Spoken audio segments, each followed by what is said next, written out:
All right. I am always down for Lord of the Rings lore, so I guess we'll just jump into it then. Ugh.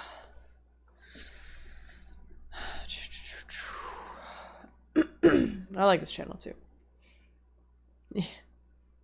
Khazad-Dum was the greatest city in all Middle-earth, True. then a dark mausoleum by the end of the Third Age. True. So, what is the history of Moria?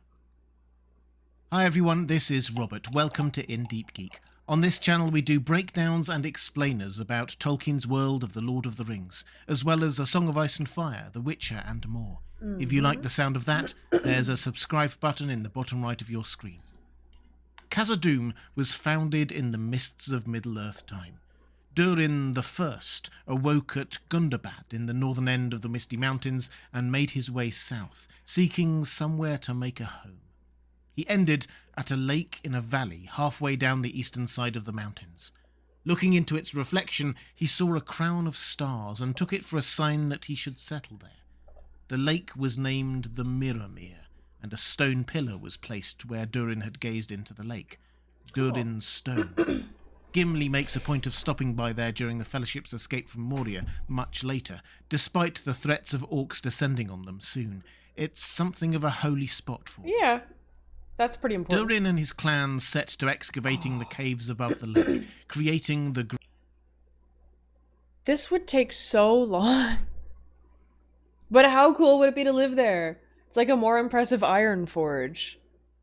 Oh, man, by the way, Iron Forge would be so boiling hot. Do any of you guys remember going around Iron Forge in World of Warcraft? Literally lava everywhere. It would be so ungodly hot in there.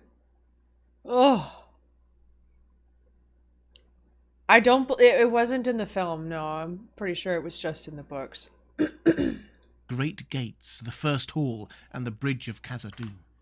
At this early stage, it was all about defence and security. The gates were inscribed with runes keeping out anyone uninvited, and the whole point of the Bridge of Khazad-Dum, you'll remember it from Gandalf facing down the Balrog there much later, was to prevent armies from rushing into the dwarves' new home. Hell yeah. Who could only go single file. Ugh.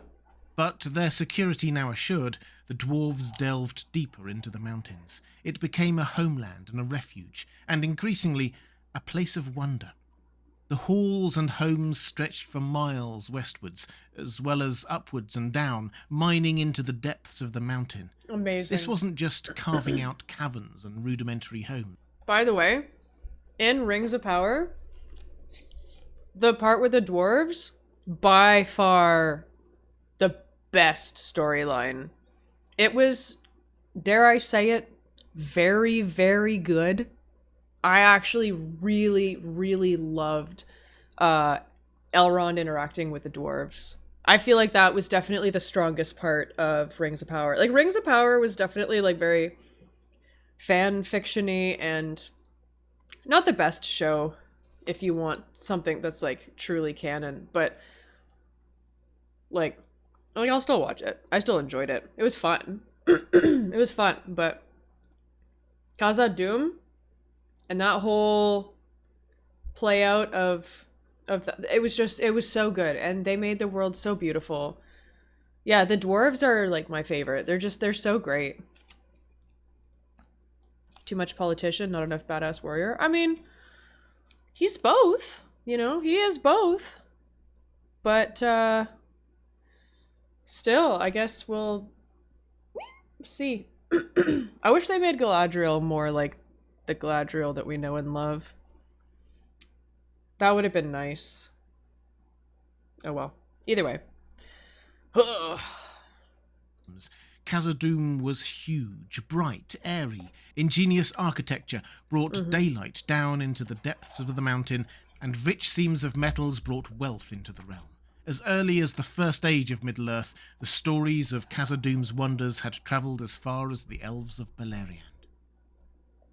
Events in Beleriand in the First Age had an impact on Khazad-Dum too. The devastation of that age destroyed the dwarven settlements of Nogrod and Belegost in the Blue Mountains, leading to a migration eastwards. The dwarves of the Blue Mountains brought with them great skills in crafting and smithing. Khazad-Dum had an immigration-fueled renaissance and hit the height of its power and wonder during the Second Age. At some point during this period, Tolkien doesn't tell us exactly when, the dwarves, delving ever deeper, discovered mithril. It's hard to overstate the impact of this discovery. Mithril wasn't just a really cool metal, it was lighter and stronger than any other metal, so perfect for weapons of war, and also beautiful, and easily manipulated into even threads for decorations. It was the most astonishing natural discovery ever in Middle-earth, and it brought even more riches to Khazad-Dum. Celebrimbor and some fellow Noldorin elves settled just to the west of the Misty Mountains, simply to be closer to the dwarves of Khazad-Dum and their mithril. Another gate was built at the western end of the underground city this time, the West Gate, or Doors of Durin. Like the great gates at the eastern edge of the city, these were magical. The Fellowship spends some time outside millennia later while Gandalf tries to figure out the password, but there is a crucial difference. The East Gate, where Khazad-Dum started, is all about keeping people out, runes to prevent people from coming in. The West Gate, constructed after centuries of peace and once Khazad-Dum was strong and respected, was all about letting friends in. The spell on the West Gate was not a protective one. It was one of welcome. All an elf had to do was to say they were a friend in their own language, That's and cool. Khazad-Dum was open to them. It's also worth just noting the scale of the city by this time. Yeah, wow. It extended for over 40 miles from east to west. It's pretty big. At one point, while traversing the city, Gandalf mentions that they are on the 7th level, so it had at least 7 levels of depth as well, and probably mines going even deeper, and definitely stairs going right to the summit of the mountain. And it wasn't just in one straight line, it extended to the north and south too. Whoa. This was massive, complex, and three-dimensional. It was universally recognised as the greatest city in all Middle-earth. Yeah, right. For a time, the dwarves and the elves outside lived there not just in peace and prosperity, but also in great friendship. They shared a love of crafting and smithing. They shared raw materials and technologies. The elves of Eregion developed an alloy with mithril that they called Ithildin, Star Moon, that made it visible only by moon or starlight, and so on. But this all came to an end when Celebrimbor, the Lord of Eregion, was taken in by Sauron, disguised as Anatar, making rings of power. We all know that story. Yeah. It ended for the elves of Eregion with Sauron invading. The dwarves did help for a bit, but eventually had to shut the gates of Khazad-Dum against Sauron. This ushered in the next phase of Khazad-Dum's life. Engagement with the outside world was over. Durin III, the king of the Longbeards at the time, gained one of the 7 rings of power that Sauron distributed to the dwarf lords, though dwarf tradition holds that he got it direct from Celebrimbor, and they delved deeper and more greedily. Yeah, that makes Though sense. we don't have any records of this time, it was a long period of time, more than 3.5 millennia in fact. Wow. Generation after generation after generation of dwarves lived and died in splendid isolation under the Misty Mountains. Khazad-Dum no doubt got grander, its size ever expanding, its wealth growing into a massive horde, one of the legendary 7 dwarf hordes. Okay. The waterworks, the flaming deeps, foundation of stones? Foundation? Oh, okay, that is an I and a T. It's a weird font. Foundation of stones, got it. Redhorn loads, Silvertine loads, that's cool. Zelamelech, the Great Delving, Midmelech, Durin's Way, 21st Hall. Alright. I've never actually seen this like map before. Was this from like a game? This is pretty cool. And surely the most glorious. Zaraka? Then, in the year 1980 of the Third Age, tragedy. The dwarves kept mining and digging deeper, seeking more riches and more mithril, and deep, deep under Khazad-Dum, they awoke a Balrog. Yeah. Now, if you'll forgive a little personal commentary on this, the traditional narrative is that the dwarves dug too greedily, and that is what is to blame for the Balrog being awoken. I think that's a little unfair. By this point, the dwarves had been mining in those mountains for at least 6,000 years, and probably Wow. much longer. It's what they did, it's who they were. They had been mining there for time immemorial, and they weren't to know that there was a nameless terror hiding down there. I don't think we can blame the dwarves for that. Anyway, the Balrog, who had hidden there at the end of the First Age after Morgoth's defeat, was roused, and if we ever doubted how powerful the Maiar are compared to normal mortals, then this should end all debate. One Balrog completely destroyed and emptied the greatest city ever built. Their king, Durin the Sixth, was slain, giving the nameless horror a name, Durin's Bane. The dwarves were scattered, Khazad-Dum was abandoned, it fell dark and desolate. For half a millennium, the Balrog was its only inhabitant, and it gained a new name, Moria, which means dark pit. Then the orcs began to seep into Moria. Soon they were everywhere in the upper levels, leaving the Balrog to live in the depths. Sauron eagerly desired Mithril, so they sent that to him, but many soon started worshipping the Balrog as a god. And so it remained for a few hundred years. The dwarves, of course, did not take that lying down. This was their homeland. So we have the War of the Dwarves and Orcs. That started when Azog, the chieftain of the Orcs of Moria, captured, killed, and mutilated Thror, the king of Durin's folk. Azog carved his name into Thror's severed head and threw it down for all to see, and the dwarves took that personally. Yeah, The battle that followed in the year 2799 outside Moria's east gate was a victory for the dwarves. They had driven the orcs from most of Moria. Azog had been decapitated, but their own forces had also paid a hefty price. When Durin's Bane was spotted waiting just inside the east gate, it was enough for most of them to accept that they could not retake Khazad-Dum. Yeah, thank goodness for Gandalf, because, that's insane. One Balrog wiping out an entire 40-mile, multi-level city of dwarves. Do you think they're going to show that in season 2? Because that's, pretty intense. The live-action Hobbit movies were alright.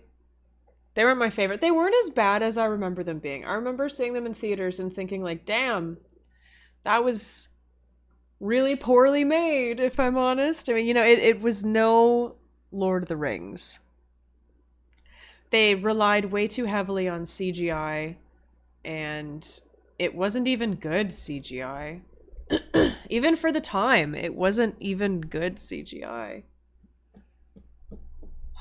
It kind of pissed me off a lot, not gonna lie. There is so much they could do. It's not... Well, yeah, I know it's supposed to be a kid's book, but still, come on. Kids can handle some darkness. I don't know. I just felt like the live action Hobbit movies were kind of lacking. I don't hate them, but they will never ever stand up to the Lord of the Rings movies. The live action Lord of the Rings movies, they still look good, and they've been out for 20 years. More than 20 years, the first two. You know what I mean? It's unbelievable. It blew my little kid mind. It blew my little kid mind. It was unfucking believably awesome. I loved it. Holy shit. So Khazad-Dum was left to Durin's Bane for another couple of hundred years. Gandalf managed to cross it during this period, as did Aragorn nice a bit eyes. later, but it was a grim and dark place, and the Balrog was lurking in the deep somewhere. There was one more effort to retake the Longbeards' homeland, led by Balin. You'll remember him from The Hobbit. Half a century or so after the quest of Erebor and the dwarves reclaiming their home in the Lonely Mountain, Balin led a contingent of dwarves in an attempt to retake Khazad-Dum. It was doomed to failure. Yep. They had some immediate success, but eventually the sheer weight of orcs there weighed against them. When the Fellowship later passed through Moria, They see Balin's tomb and read about the drums in the deep. That's sad. Then the orcs swarm them, to be followed by the Balrog. The confrontation between the Balrog and Gandalf happens mostly off-screen. We just see the first exchanges before they both plunge into the depths. To be fair to Gandalf, he was right. That foe was far beyond all of the others' skills. Yep. He basically took one for the team, allowing them to carry on. Gandalf and the Balrog were basically equal opponents, and though their fight took days, at the end they both died. Gandalf obviously came back because Uru Ilúvatar, the one god of Tolkien's world, had his back, but the overall result was that there was now no Balrog in Moria. Yep. So when the War of the Ring ended and the orcs were also diminished, that left Khazad-Dum largely undefended. And sure enough, Durin the Seventh led the Longbeards back into Khazad-Dum, the 2nd century of the Fourth Age. Tolkien tells us that they remained there until the world grew old. So the 2nd century of the Fourth Age, so that's more than 100 years after the Lord of the Rings.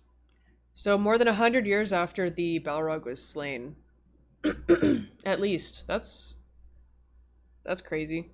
I guess Aragorn would still be king at that point too. Didn't he rule for like 200 years or something? Yeah, Balin tried to retake it.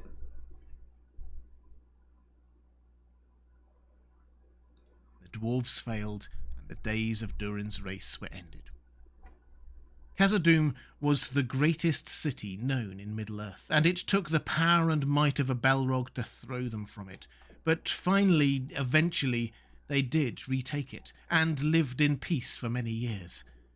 But much like the beginning of Moria, its end is lost in the mists of time. Such is the way with myth. But I think Tolkien wanted us to know that the end of the story for the dwarves was a happy one. They may have been victims first of the elves' genocidal tendencies, and then the Balrog and Smaug and overwhelming numbers of orcs throwing them from their homeland, but in the end, the dwarves prevailed. They reclaimed their homeland. That's nice. They could once more mine and craft and be who they were meant to be. I like that. And they could do it in Khazad-Dum, the greatest and most wonderful of their homelands. That's pretty awesome. If you'd like to watch more videos about The Lord of the Rings or the wider world of Tolkien's Middle-earth, please click on the link on the left of your screen. Or if you'd like to support this channel, the best way to do that is by clicking on the Patreon link on the right of your screen. That's all for this time. Thanks for watching. I'll see you again soon. I love this guy's channel. Always such good art and video too. It's great. It's awesome. Man, living in Khazad-Dum sounds interesting. I don't know how well I'd do it because I'm a creature of pretty much the forest, you know. I like daylight. I don't like being underground particularly. It kind of freaks me out being underground, if I'm totally honest. I just feel like if there's stone above me and there's any chance that it could potentially fall down on me, you know, that's death. And it might not be a quick death. Yeah, I mean, it's quite open, so I feel like it wouldn't be very claustrophobic, but just the fact that there's dirt above me, I don't like that. Dirt, stone, all that. Not enough sunlight. Like, I know they brought sunlight into it, but still probably isn't enough for me. I want it to be, like, bright. So I don't think I could live there. I would visit, 100%, but I don't know. Probably couldn't live there. It's still very friggin' cool, though.